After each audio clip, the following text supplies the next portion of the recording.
Hello, my friend. I apologize if the camera angle is not exactly where it would be at the moment, or if it ends up shifting around in this video, which it very may well, because there's a lot of cases I'm looking at, a lot of things that we got to go through here. But anyways, I hope you're ready for another very long, in-depth, and probably needlessly dragged down video as I sit here and ramble and talk about my Blu-ray slash DVD collection. Now, it is worth noting that I have recently gotten quite heavily back into collecting DVDs and Blu-rays and such, specifically Blu-rays, because, okay, it's a bit of a complicated situation. So before we actually get into the very long and drawn-out conversation about this collection, I think it is at least worth mentioning the backstory of a lot of these DVDs and why I'm missing a lot of DVDs that I would or should have otherwise, and that is because, obviously, growing up, for a while, I was an only child until my younger brother was born, and then a couple of years later, my younger sister was born. And then a couple years after that, my younger brother, second one, was born. So I have 3 siblings in total, which means that a lot of DVDs that were technically like mine back in the day ended up just kind of becoming me and my siblings, and in a way just kind of like passed down onto them. So a lot of classic movies that, you know, aren't in my collection that I loved watching back in the day and still do have those versions of, and it's one of those things where, you know, anytime that I want to watch those movies, I can obviously just go ahead and borrow them from my siblings or borrow them from my mother and go ahead and do so. But, you know, it's at the point where it's like, hey, I'm an adult, so I'm gonna end up buying my own copies here soon, which I do plan to do. I want to go ahead and buy, you know, all like the Blu-ray or DVD versions of the movies that I did have back then, but either don't have now or just ended up sharing with them. Those being like Kung Fu Panda, the Cars movies, Shark Tale, basically every single VeggieTales DVD from back in the day. Like, I had like literally every single one. A lot of various TV shows, whether that be like Nickelodeon or Cartoon Network DVDs and stuff like that, or, you know, like older anime shows. There's also a handful of live action movies that I've kind of been tossed back and forth between, like, you know, I'll borrow them, but I don't actually own them, or they borrowed it from me at one point, but it's still with them. Like, the Godzilla movie from the 90s, that's one that, like, they own, but, like, I really want to, you know, get for my own collection at some point, just because that's a very nostalgic one for me. So again, there's a lot missing from my collection at the moment that I do plan to buy very soon to fill out the collection a bit more with movies that I'm nostalgic for and just actually want to own for myself. And furthermore, you're going to notice that there is a lot of DVDs in this collection, especially DVDs that came out after most people probably adopted Blu-ray as a format, and that is simply because for the longest time I was very poor, and it was a lot easier to grab a DVD from the $5 or less bargain bin at Walmart than it was to buy a brand new $10, $15, usually $20 Blu-ray. But now we're at a point where 4K Ultra HD Blu-rays are becoming the new norm or the new highest quality standard, whereas at the time growing up, you know, for the longest time actually DVDs were the, you know, it was VHSs and then DVDs, and, you know, I mainly grew up with like DVDs and such, and for me, you know, it's one of those things where Blu-ray didn't come out for a couple of years, you know, after I was born. So Blu-rays are still a very new format to me, even though they've been around for, you know, basically 2 decades at this point. I remember very vividly the HD DVD versus Blu-ray wars. Those were a very different time indeed. That being said, with me being poor at the time, yeah, it's just one of those things where Blu-rays were always much more expensive, and we actually didn't even get a Blu-ray player for a while. Like, you know, we had a PS3 and stuff like that. Like, I did have one of those back in the day, obviously. I've talked about that many times before, and that could play Blu-rays, but, you know, even when it came to just getting like a standard Blu-ray player, that didn't come till a while later, and, you know, even though you could watch Blu-rays on the PS3, it was, again, just still one of those things where DVDs were cheaper, so I ended up going that way usually. But anyway, we have a lot to get through, so I'm going to shut up and we're just going to get into it. It is also worth noting that some of these are movies that I'm actually just currently borrowing from my mother. However, I do plan to buy on my own, so you can consider them part of my collection, because even though these copies specifically aren't mine, I already either did or plan to order DVDs or Blu-rays of my own of these movies. Anyway, let's just go ahead and go with the first one, this being Shrek the Halls. Now, this is one that was technically like me and my brothers back in the day, but I'm just kind of borrowing at the moment. I borrowed it this past Christmas. I just kind of forgot to give it back because I watch it every Christmas. But anyway, if you've never watched this before, I highly recommend doing so, whether you wait until Christmas or whether you just, you know, watch it whenever you get the chance. Shrek the Halls, it is an amazing Christmas special. It is super wholesome. I've always loved it, and, you know, but, you know, I don't know what the general consensus is on stuff like this, and to be honest, I really don't care. I feel like following the general consensus for literally anything on the internet is a complete waste of time, and it's completely idiotic. You know, it's just one of those things where we're all individual humans, and we are all entitled and should be forming our own opinions on things, But anyway, regardless of how folks feel about this specific Shrek Christmas special, which again, I don't know what the consensus is, but I know for me personally, I absolutely love this one. So this is one that I rewatch every single Christmas. And now next up, this movie, you're gonna be like, what in the world is this? And this was a situation where, I actually just noticed, this is this is an old school PlayStation 2 case. So as you can see here, it's the Amazing Spider-Man 2.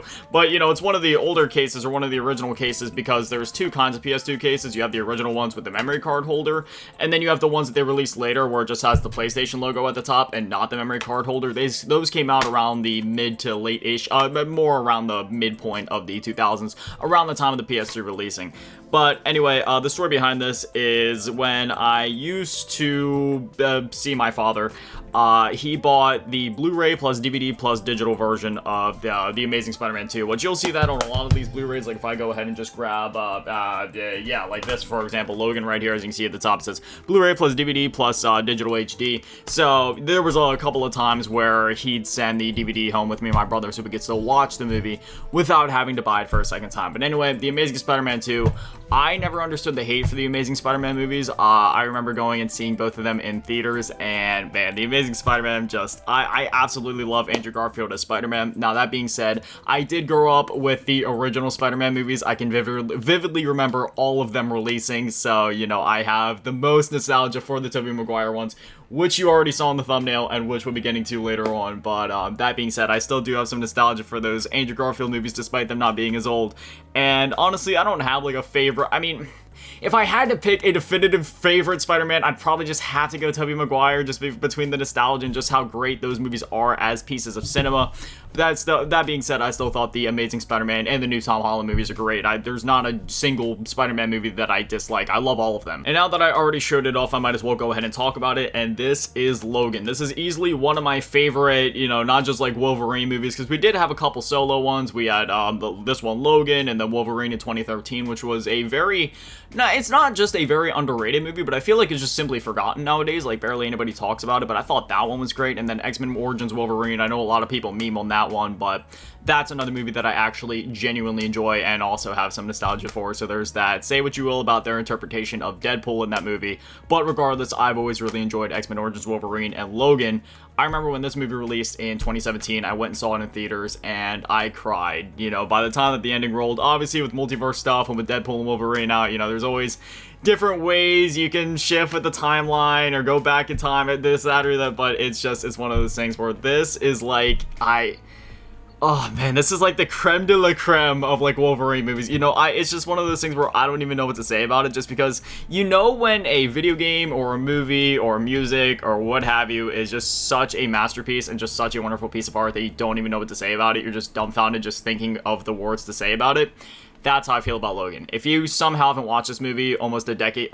It's been almost a decade since this movie released. I swear to God, I just saw one of my hairs turn white when I said that, but anyway, seriously, you have to watch this movie. It's one of those where I bought it on Blu-ray as soon as it came out, just because, yes, it was more expensive at the time, but I just had to have it. Logan, such a good movie. I'm not really doing this in any particular order, so we'll just kind of go ahead and dive into one of my favorite trilogies of all time. However, there is a stain on this trilogy in my collection that I'm not very proud of. So we have the Dark Knight trilogy here, all of them here. I think I grabbed this one at a Five Below. I remember that distinctly because I saw it there. I was like, man, $5, I gotta get that. And then the Dark Knight Rises. I've had this copy since it released on DVD in like the late 2012, so that's awesome. But the only problem here is I bought this Batman Begins. It was either at a Walmart bargain bin or a Five Below, I forget which, but it's the full screen edition. Now, it's been a while since I popped this DVD in, simply because it is the full screen edition, but I don't believe that there is a widescreen option on this, because there was this funny thing back then where if you got a widescreen edition of a movie, it would usually come with both options, widescreen and full screen. But if you got the full screen version,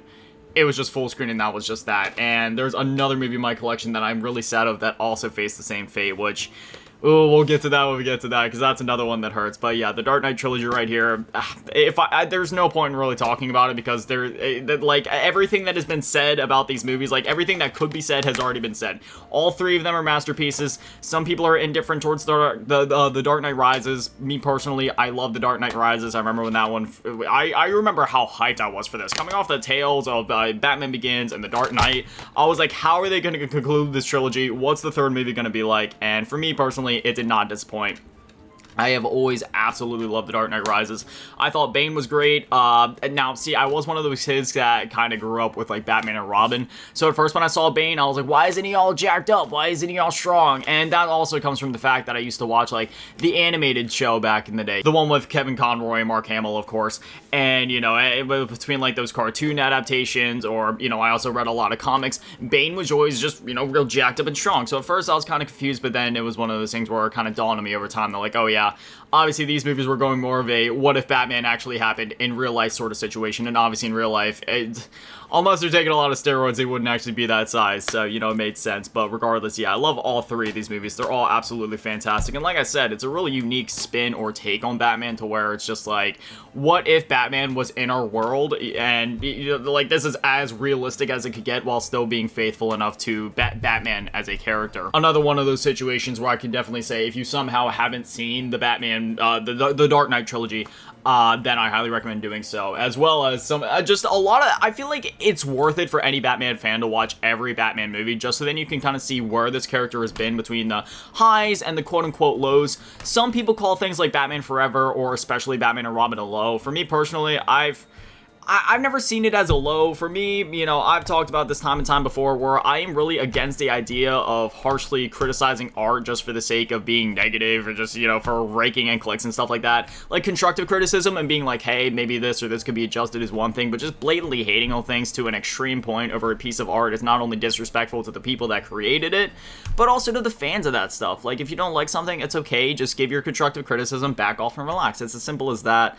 And that's kind of how I feel about the Batman movies. I feel like Batman and Robin and even some like Batman Forever are just a lot of fun. You just kind of turn your brain off and accept that they're just trying to be fun, lighthearted Batman movies. I mean, look at the Batman show from like the 60s. See, I have nostalgia for that because I grew up watching that one all the time, and that one's just lighthearted and goofy, and you don't see people, you know, ragging on that. Like, just because Batman and Batman Returns was dark didn't mean that Forever and Batman and Robin had to be dark. You know, let them do their own thing. But that being said, moving on to the next Batman movie, we got Batman 89. Easily one of my favorite Batman movies of all time. Now, man, you know, if I had to be honest with myself, I'd have to say that this is my favorite Batman movie, but there is also a lot of nostalgia talking there. But at the same time, this movie is just so good. Some people will disagree with the fact that he kills in this movie, and if I'm gonna be honest, I disagree with that too. I don't think that Batman should ever kill. But that being said, yeah, you know what, I just gotta say, Batman 89 is easily my favorite Batman movie of all time. It's just one of those things where I don't like ranking things because I feel like it's really unnecessary to sit there ranking things and comparing things, but if I'm talking, you know, even nostalgia aside, just something in my heart, there's something about Batman 89 I absolutely love. But that doesn't detract from the Dark Knight movies. Obviously, these are chef's kiss masterpieces. It's just a mix of nostalgia and that late 80s, early 90s. I mean, it's from 89, but you know, that transitionary period from late 80s to 90s, just there's that charm. Just something about that time period that I absolutely love, especially in movies. Next up, we'll jump over here while we're talking about DC to some of the other DC movies that I have. Suicide Squad Extended Cut. Now, the Extended Cut, it only added like 10-15 minutes, something like that, of, you know, extended footage in the movie, and while it didn't necessarily, like, it didn't radically change the movie, but it was enough to where it's like, oh wow, this is new content, and, you know, I could have it either way. I could either watch the theatrical or the extended cut, and this is another movie where it was blasted online and is still blasted to this day, but this is genuinely one of my favorite superhero, or in this case, supervillain movies of all time. You know, I always thought it was a lot of fun. Margot Robbie is an amazing Harley Quinn, oh man. And I always enjoyed the rest of the cast with like Jared Leto and like just everybody else here. Will Smith is Deadshot, I don't know, man. Oh, and one of the things that I always loved about this movie, if you see right there, Captain Boomerang, the same person, Jai Courtney, he also plays in one of the other movies we'll be talking about here soon. And that movie came out around the same time as Suicide Squad, so I always just thought that was kind of cool. I don't know, I'm weird like that. Sometimes I draw connections with movies between times that they were released and actors in the movies. It's just, my brain, it doesn't work on years. I mean, it kind of does, but I more associate the things that were coming out around those times rather than the actual years themselves. Like, when somebody says 2016, I don't think 2016. I think like Call of Duty Infinite Warfare and the Suicide Squad movie. I realize I've been recording for a while and I've barely made a dent in this pile, so we're gonna pick up the pace a little bit. Again, I told you guys this is gonna be a very long, in-depth, needlessly long, rambly discussion. Next up, we got the Justice League, another movie where you know, when it comes to the studio meddlings behind the scenes, I can understand why this movie gets some criticism, but at the same time, I always thought this movie on its own merits was, again, just a lot of fun. Obviously, they were trying to take the DC universe in terms of the cinematic stuff in more of a Marvel-esque direction, obviously, between building up the multiverse idea with BBS, Man of Steel, and then, you know, with Suicide Squad stuff and some of the other solo movies leading into Justice League. But I always saw Justice League on its own merits. Even the theatrical cut was still a lot of fun, but I will say the Snyder cut, it was a very long cut of the movie, obviously, and I always thought the 4:3 ratio he went for was really cool, really cinematic there. Really loved that. I wish that more movie directors would take that risk and actually, you know, shoot movies in that aspect ratio, because I feel like even though it is something as simple as an aspect ratio change, it gives such a different feeling to the movie that I just absolutely love, and yeah, I really love the Snyder Cut. That it was absolutely fantastic. I don't believe there was ever a physical release of that movie, unfortunately. I believe it was streaming only, but if I'm wrong about that, please correct me, because I would like to get it physically, because the Snyder Cut, it's basically an entirely different movie, but it's really, really good. Next up, we have Aquaman, another one that I really enjoyed. I feel like Jason Momoa is a great Aquaman. I remember for a while after the Aquaman movie was coming out, I was like, why isn't his hair blonde? Because again, you know, a cartoon/comics guy like myself, you know, I was one of those kids just constantly reading and watching that stuff growing up, but it's one of those things where after I watched the movie, I was like, alright, you know what? He doesn't need the blonde hair. He's still super rad as he is, and, you know, Jason Momoa is a beast. He went on to be in, like, Fast and the Furious and stuff like that, so that's also for him. Next up, we got Star Wars The Force Awakens, another situation where I genuinely do enjoy every single Star Wars movie, prequels, original trilogy, and the sequel trilogy. Believe it or not, I thought there was a lot of great story beats and action in there. I do think there's a couple things in the sequel trilogy that I wish they probably maybe would have handled differently, but again, I'm not the one creating the movie, so at the end of the day, it's not my place to say. It is up to the artist to create the art, and it is not my place to overly critique or judge it or try to create it for myself, when, again, it's up to the artist to create the art. So, that being said, The Force Awakens, though, I feel like it is not very divisive to say that, like, yeah, you know, out of the entire sequel trilogy, I will say that this one probably feels like it had the most prior planning going into it, whereas The Last Jedi was still rather well constructed, if I'm being honest, but The Rise of Skywalker did have a few reactionary plot points, or a bit of, I don't want to say fan pandering, because that still sounds just a bit rude, but still some beats where it feels like, okay, maybe there's a different way they potentially could have taken this outside of this, but at the same time, I'm not going to complain with what we got, because I still really enjoyed it, and it was still a really fun movie, and things still felt, you know, just like good and satisfying towards the end, you know, after watching the entire trilogy of the, you know, the sequels. I remember I got this around Christmas times, and it was bought at, like, Walmart, so that's why there's, like, this fancy thing, I believe, but under it has, like, the original case and stuff like that in black. I don't know if every version of The Force Awakens comes in a black Blu-ray case, but I really like it. Obviously, it's different from the usual blue, but I always love the cover art for this movie. That goes for all the Star Wars movies. They always nail the cover art, no matter what Star Wars movie we're talking about. Even if it's, like, Rise of Skywalker, even if you don't like that one, you can't lie, the cover arts are just always amazing for the movies. But next up, we got Venom, another really fun movie here. Unfortunately, I do not have Let There Be Carnage on Blu-ray. I really want to get it soon, though. Both of these movies are incredible, and if you haven't seen them yet, it's another situation where, sure, it's not like some dark, gritty, R-rated Venom movie like some people might have wanted, but, you know, it's still... I'll put it this way. Unlike the Venom in Spider-Man 3, which was another thing we'll get to when I talk about Spider-Man 3, I got some hot takes about that one that aren't negative. You know, I will say it always kind of confused me watching that movie why Venom wasn't all beefed up, but again, obviously they were going for something different there, and when you look at the person that was playing as Venom in that movie, it makes sense why he wasn't all beefed up like that. But if you wanted your beefed up Venom fix in cinema form, in movie form, but you never got that from Spider-Man 3, watch the Venom movies. You'll get that in what's the word, in spades. Tom Hardy is a great Venom. But anyway, moving on to the next thing here, we have It's a SpongeBob Christmas. It comes with a slipcover and everything like that, and similar to the Shrek the Halls Christmas special, this is one that I rewatch literally every single Christmas. I absolutely love this Christmas special. If you haven't watched it before, not only is the DVD cheap, but I believe it's also on Paramount Plus, so that's a way that you could do it. It's really fun. I always love the art style in it too. It's more of like a claymation, stop motion type of thing, and I've always been into animation like that. I've said it before, but one of the very first YouTube channels that I fell in love with was Forest Fire 101 back in the day. He used to make, or he still makes, I still watch his channel,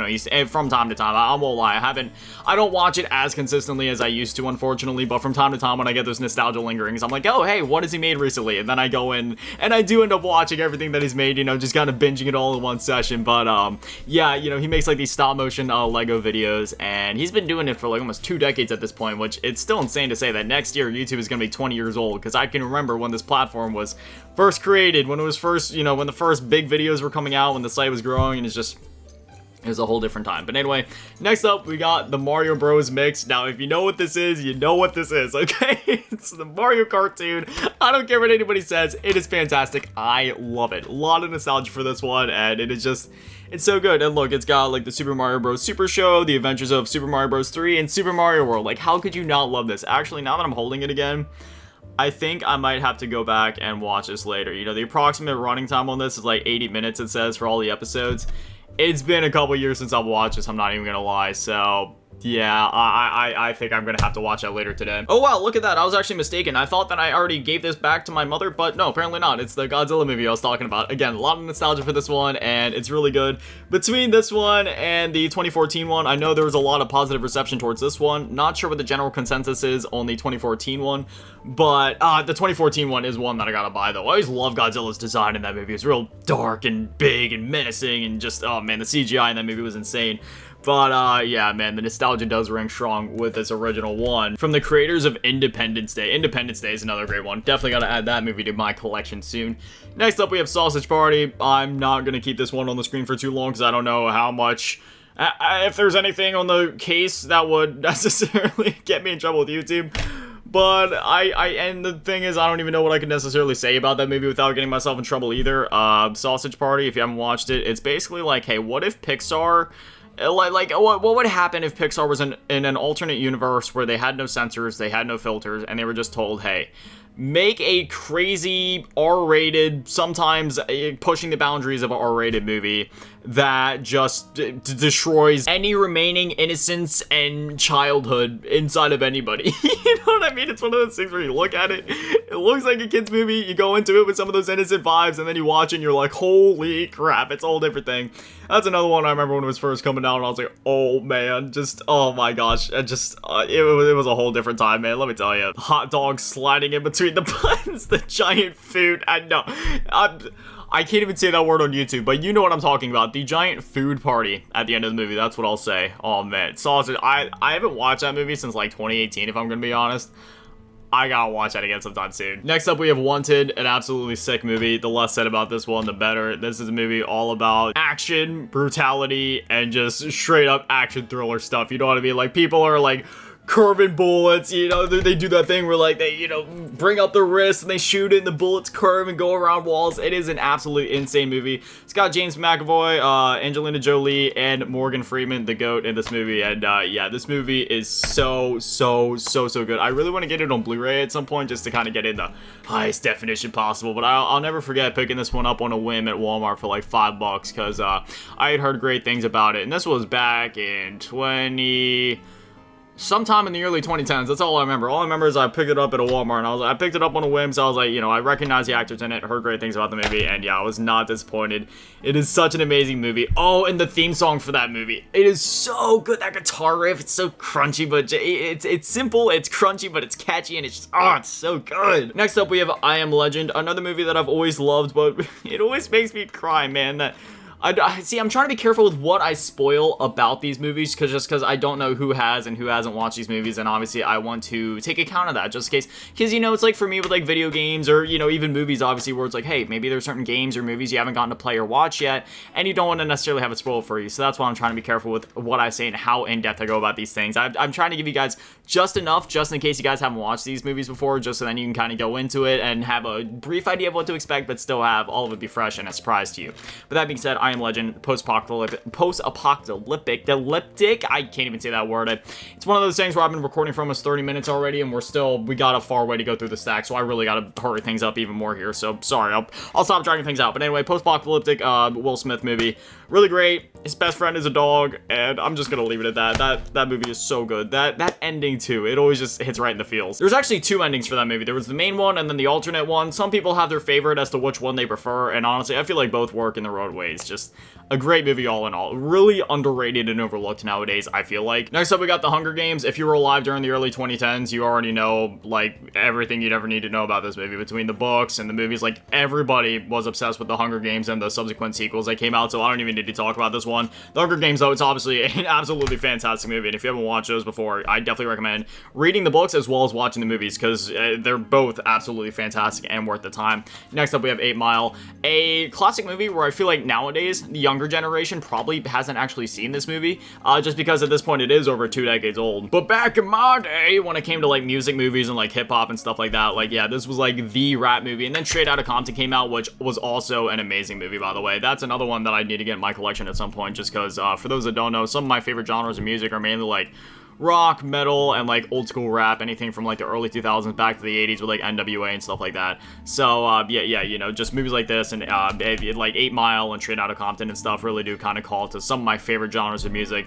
That being said, I have opened up the genre gates in terms of what music I listen to nowadays, and I listen to just about anything. There's a lot of stuff on my playlist between dubstep, electronic, pop, country, blues. Like, I listen to literally everything. Even started getting into some classical stuff, you know, with like pianos and violins and stuff back from like the dinosaur days with like Mozart and stuff like that. But anyways, if you're ever looking for great movies based on like rap artists specifically, those are 2 great options right there. And then anyway, I have a lot of shows in here, so what we're gonna do is we're gonna blast through those real quick so then I can actually have a better idea of where we're at in this video.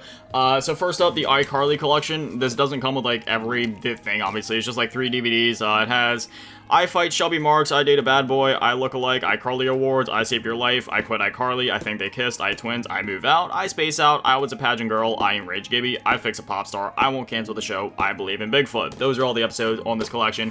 I forget when or how I bought this one, but yeah, I've had this one for years and I'm not ashamed of it. I love iCarly. And then after that, for a time, I had every single Family Guy DVD that ever released, but since then, they've come out with many more seasons. So unfortunately, I did have every episode back in like sometime in the mid-2010s, but now it's a little outdated. So Volume 1, 2, and 3, and then we have, there's other Shrey DVDs here, like specials, like a very special Family Guy freaking Christmas, Family Guy Peter Big Plucker Griffin Undefeated versus the Giant Chicken, then we got Volume 9, Volume 7, Volume 6, Volume 8, and then we have like disc 2 and disc 4 here of one of the volumes, and then I also have more. Volume 10, the one of the Star Wars Family Guy things, and then another one of the Family Guy The Blue Harvest right there, another one of the Star Wars things.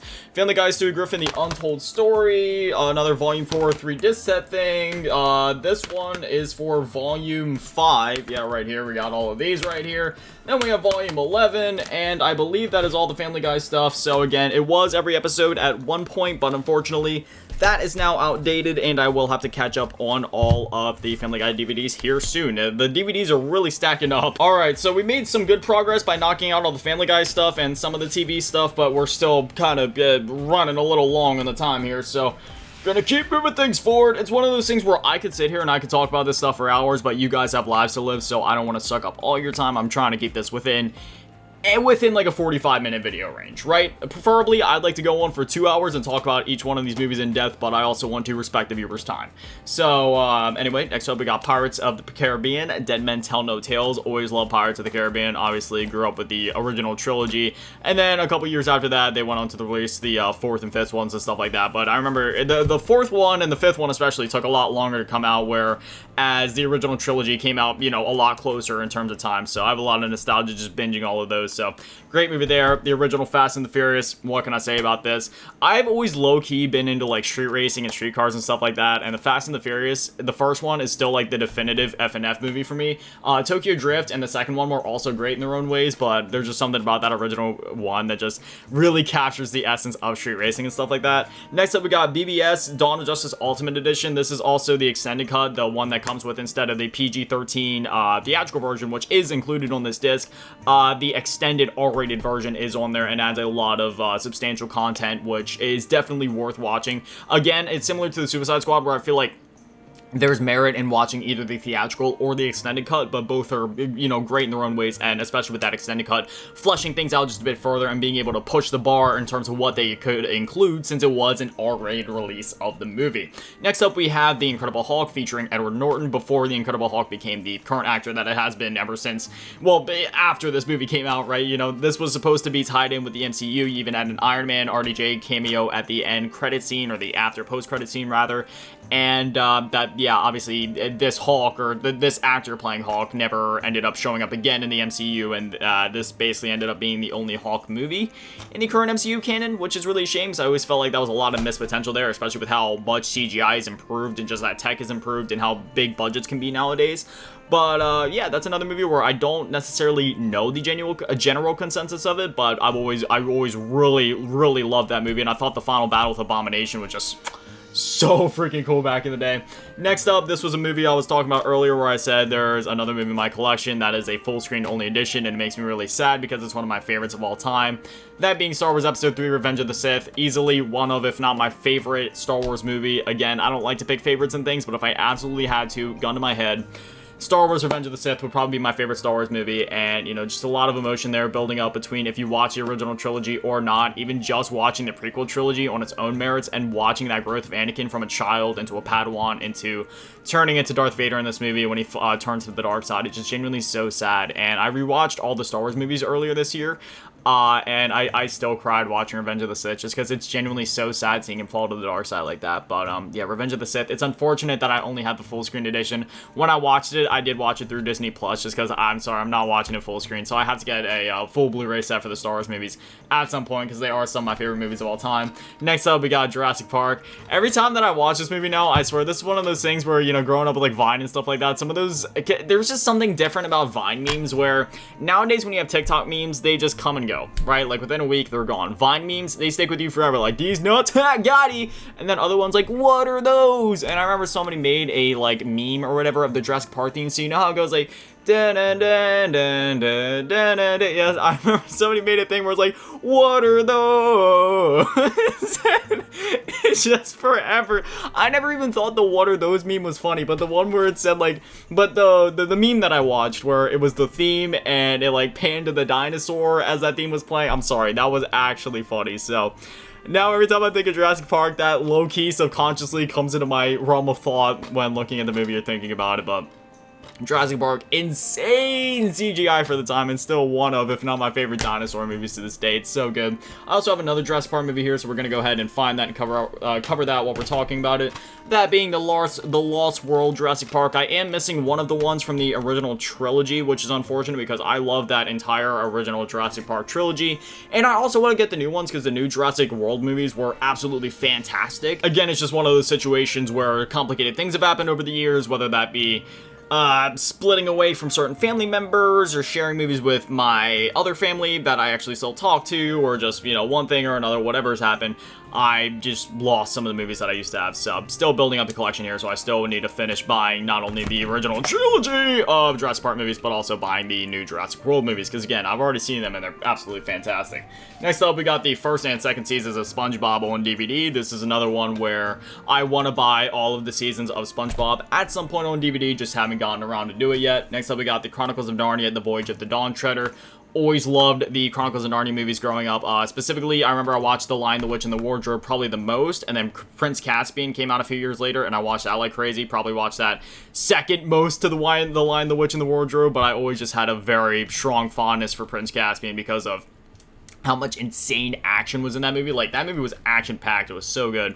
But, yeah, The Voyage of the Dawn Treader. I only got to watch that one a couple of times, but I really enjoyed that one as well. So, I don't know if they ever made a fourth Chronicles of Narnia, but if they have, then I do want to see it, because I always love those movies. Next up, we have Commando. It's a situation similar to The Amazing Spider-Man 2, where it came in a Blu-ray plus DVD case, so I just ended up with a case like this. But Commando, it's a movie from 1985. It's got Arnold Schwarzenegger. That's all I gotta say. It's only about like 90 minutes long, and it's basically like pure action, but it's so good. An absolute gem masterpiece from the 80s. Such a good movie. A lot of nostalgia and time spent rewatching that movie over and over and over again. Me and my little brother used to like act it out all the time too. So man, that Great movie right there. Next up, we got the best of the Super Mario Bros. Super Show, similar to what we were talking about before. It's been a couple of years since I watched it, so I'll have to go back and rewatch it soon, because that's another one where I don't care what anybody says. It is absolutely fantastic. Next up, we got one that has definitely been overlooked or simply forgotten by time, and that is that MTV animated Spider-Man show. I remember when this one was airing, and I loved it so much that I had to pick it up on DVD. Again, another situation where if you haven't watched this one, it's from 2003, so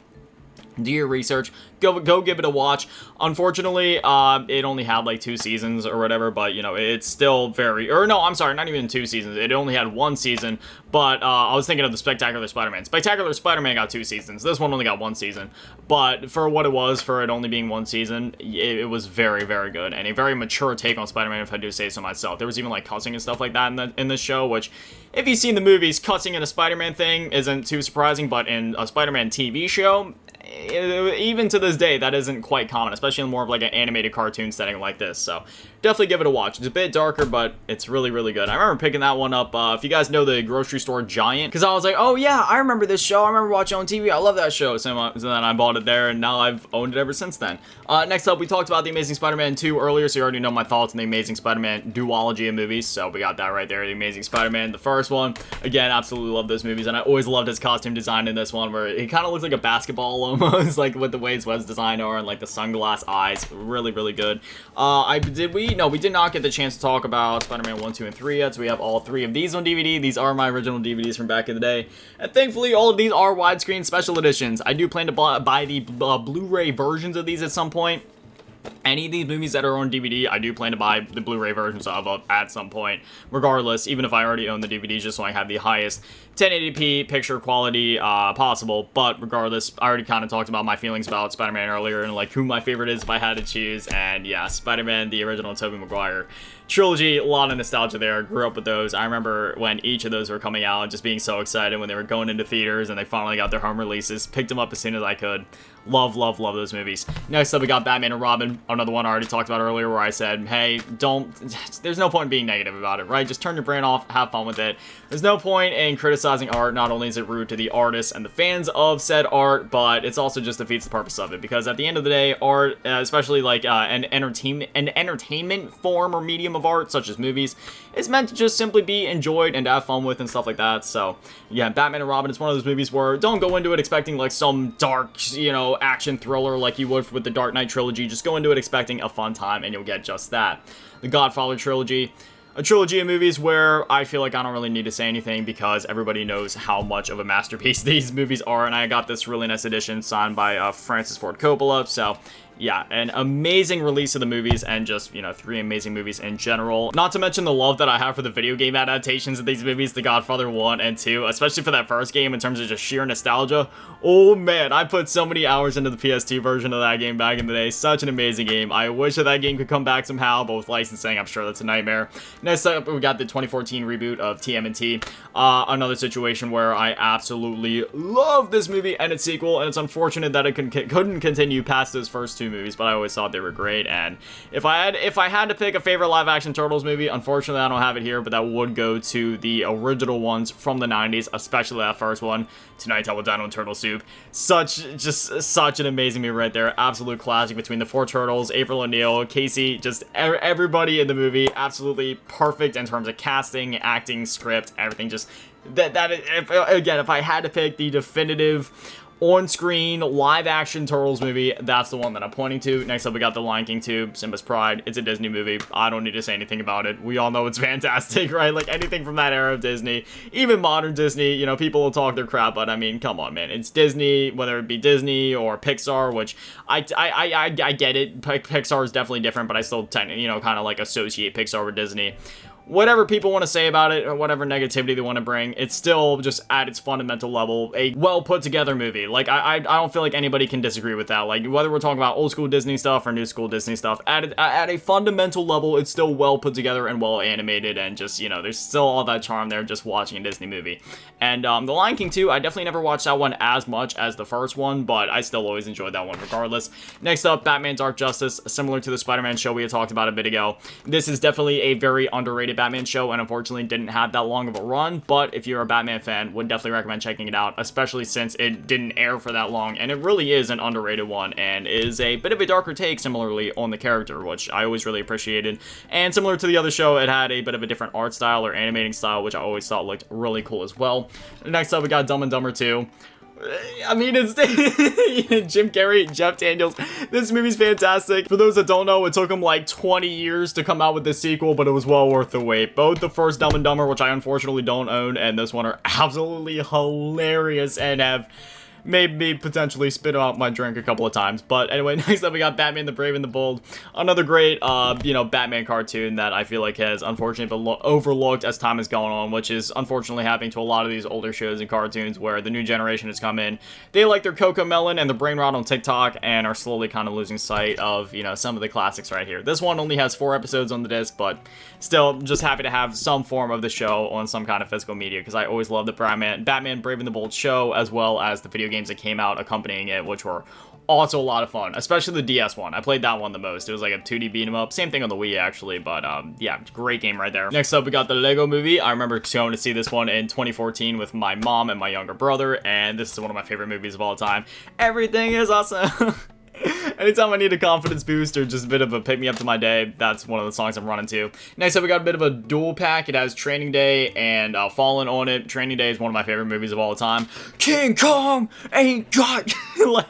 It's easily one of my favorite action movies of all time. It is so good. And even just, I mean, it's not even necessarily just an action movie. There's also a lot of like thriller and drama elements in there too, and like crime stuff, and Snoop Dogg's even in the movie for a bit. But yeah, it is such a good movie. Definitely one where it's like, if you haven't watched that, you have to. It's genuinely a masterpiece of a film. So good. Denzel Washington, Ethan Hawke, absolutely kill it in that movie. Next up, we got the Final Destination 5-film collection. If you haven't seen Final Destination, it's essentially just gore prawn. I think I'm allowed to at least say prawn.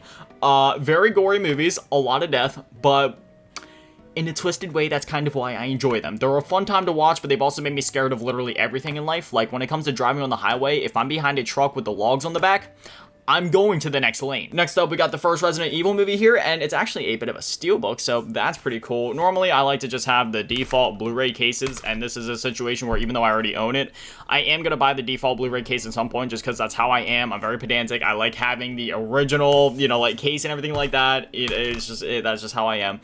But regardless, having the steelbook is cool because I don't have that many steelbooks in my collection. I do also want to buy the rest of the Resident Evil movies on Blu-ray because I'm one of the very few people in the world that actually enjoyed all of the movies and thought they were all a lot of fun and were genuinely really good. I love these movies. It also helps that Resident Evil is like one of my favorite video game franchises of all time. And that's also another situation where if somebody put a gun to my head, I'd probably have to say that RE is my favorite of all time. And it also due to the fact that Resident Evil 4 is my favorite game of all time. So, that I feel like if RE4 is my favorite game of all time, then that also kind of just by proxy means that Resident Evil is my favorite game franchise of all time. But I've literally played every single Resident Evil game that has ever released, including more niche ones like Gaiden on the Game Boy. So yeah, I'm extremely dedicated to that series, not only in terms of video games, but also with movies. I also want to buy the animated movies at some point, like Degeneration and Vendetta and Damned and stuff like that. Like, those are also really good. But yeah, love Resident Evil. We just got a few more to go. I know we're getting close to the hour mark here, or at least I've been recording for almost an hour. No clue how long it'll be after editing and stuff. I'm sorry. My camera actually just ran out of storage, which is definitely my cue to hurry things up. So anyway, yeah, I don't know where it cut off because I just got a notification saying, hey, you're out of storage, because, my phone sucks. But anyway, I'm trying to respect everybody's time, but at the same time, I can't help it. I like going in depth and talking about things. It could be cool for me to just hold these things up and go one by one, but I'd rather actually talk about these things at least a little bit. I did drag things out a little too much at the beginning, which is why now I've had to speed up towards the end. Bad habit of that as well, but maybe sometimes I just need to accept the fact that, hey, I like rambling, and instead of trying to condense it into a reasonable time frame, maybe next time I should just ramble as much as I want and make this video like 3+ hours long. If you guys would want that, seriously, let me know. I would genuinely sit down and just talk for like 3 hours long, and we'd have a very long, verbose, and in-depth discussion about whatever it is in a collection that I'm covering. But anyway, Fast and the Furious Tokyo Drift. We just talked about this a bit earlier, where I love all the Fast and Furious movies, but the first one definitely is my favorite in capturing that street racing essence. That being said, Tokyo Drift was obviously going for something a little bit different, but I absolutely love that movie. It's so good. Next up, we got the double feature, 2 full-length DVDs. Nick Picks 1 and 2 just comes with a bunch of random episodes from various Nick shows. Very nostalgic for me, of course. Has like, you know, Danny Phantom, Fairly Odd Parents, SpongeBob SquarePants, stuff like that. A lot of great episodes on that one. Next up, we got the B movie, another movie that I genuinely, unironically love, and a very nostalgic one at that. I always thought this movie was absolutely hilarious, and I still go back and play the video game adaptation that they made for this. I had it on Windows actually back in the day, and I still have my original copy of it sitting over my shelf, like the physical PC copy. I also just recently went back and, you know, played other versions of it, like on the Wii and the PS2 and stuff like that, because I'm one of those guys where I'm really into tech and just seeing like what games run like on different platforms. So even though, say, I own the B movie on PC, I still went ahead and played it on Wii and PS2 just to see what those different versions were like. There's also a version on Xbox 360, so, you know, that's just kind of how I am. I like seeing, you know, just different versions of the same things that I've technically already experienced. Next up, we got the Spectacular Spider-Man, which we kind of dabbled on earlier, where there was only 2 seasons of the show, but it is one of my favorite Spider-Man shows of all time, just because not only did it go for a different art style, which I thought was really cool, more of like an anime-inspired type of thing, I'd have to say, but also in general, it's just an absolutely fantastic show and really hits home the heart and character of Spider-Man and the other characters in the Spider-Man universe. It is such an amazing show, and I highly recommend watching both seasons if you haven't gotten the chance. It is so good, and it's surprisingly deep, especially for a kids show, like I said, and it's one of those examples of where just because something is made with kids in mind, it can definitely still tell a mature story and, you know, tell, I guess, messages or share messages or stories in general that still resonates with older audiences or just resonates with you more as time goes on. Spectacular Spider-Man, no pun intended, actually no pun intended, is genuinely a spectacular show. Absolute masterpiece of TV art right there. Just so good.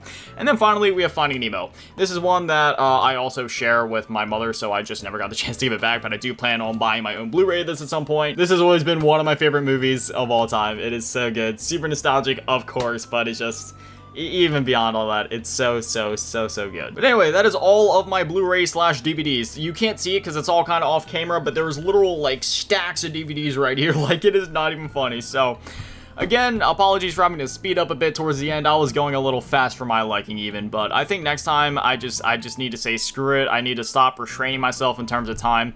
I do try to respect everybody's time, but at the same time, I also think I should just take my time, and even if it means that the video is 2 to 3 hours long, I think we should just go for it. So if you're down with that, please let me know, and next time we will have a very, even more rambly, long, and in-depth 3-hour talking session, if you guys would be down for that. I literally felt like I was rapping towards the end because of how fast I had to talk. You know, I have ADHD, but I was even going a little fast for how I normally talk. But anyway, as always, massive shout out to all the Patreons and channel members taking on the low ball tier, and big shout out to all the big ball tier, my last team, Daddy Man, the mission, it's easier run, men, some cheese, thank you guys so much, guys. Literal legends, I love you. Thank you guys for watching, an amazing day, stay beautiful, I love you all.